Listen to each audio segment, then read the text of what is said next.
চন্দ্রের একটা মালাই, বিদ্যুৎ একটা মালাই, কীট পতঙ্গটাই মালাইদের অন্তর্ভুক্ত। তোমার নারী বুড়ির ব্যাপক ভিতরে যে প্রভাবগুলো আছে ওইটাই একটা পরিষ্কার।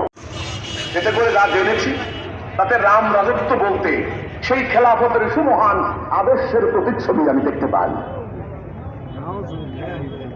আমাদের অনেক ইসলামী স্কলারদের মন্তব্য, রাজা রামচন্দ্র তিনি আল্লাহর মনোনীত ব্যক্তি ছিলেন। এখন কেউ না মানলে সেটা ভিন্ন কথা। আপনারা মনে করেন যে মুসলমানরা আমাদের হিন্দুদেরকে কাফের মনে করেন। নো, যারা আপনাদেরকে একচেটিয়া কাফের আখ্যা দিচ্ছে তারা ভুল করছে।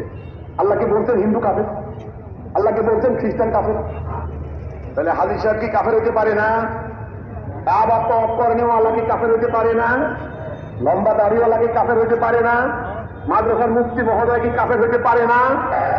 না, আপনারা সংজ্ঞা দিচ্ছেন হিন্দু কাফের। আল্লাহর কোরআন কি বলছে? আমি সনাতন ভাইদেরকে বলতে চাই, আল্লাহর কোরআন কি বলছে? কোরআন বলে আল্লাহর কাছে শ্রেষ্ঠ হচ্ছেন যে মুত্তাকি। তো মুত্তাকি কি একজন হিন্দু হইতে পারে না? পারে কিনা? আরে ভাই, একজন হিন্দু কি মুত্তাকি হইতে পারে কিনা? আপনাদেরও তো মনে হয় সন্দেহ দেখা দিচ্ছে। পারে কিনা? পারে পারে। আমরা হিন্দুদেরকে কাফের বলি না, আমরা কাফের বলি যারা আল্লাহ হুকুম মানে না তারা। আপনি কষ্ট খান, আমি গরু খাই, আপনি গরু খাচ্ছেন কি খাচ্ছেন না, আল্লাহর কসম, এটা নিয়ে আপনার মধ্যে আমার কোনো দ্বন্দ্ব নাই। আপনি শ্রীকৃষ্ণ আসেন, আমি মোহাম্মদ আব্দুল্লাহ আসি, আসার পরে আমরা ভাই হয়ে যাই। নামে কিছু দায় আসে না, লেবাসে কিছু দায় আসে না। আমি দেখতে পাচ্ছি ওই একটা ছবি আছে, সহি হাদিস দ্বারা প্রমাণিত হয় এখানে কোনো আমাদের ফেরেশতা আসে না।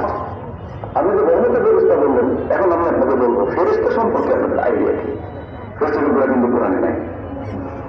কোরআনে আছে মালায়েক। ওই মালায়েক কি? একটা সহজ কথা বুঝে নেন, এই সমস্ত প্রাকৃতিক শক্তি মালায়েক।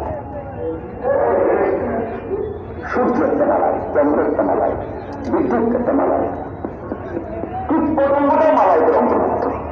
তোমার নারী বুড়ির ব্যাপক ভিতরে যে প্রভাবগুলো আছে ওইটাই একটা পরিষ্কার। বুড়ি প্যাকেটগুলো পাইবে হাজার হাজার।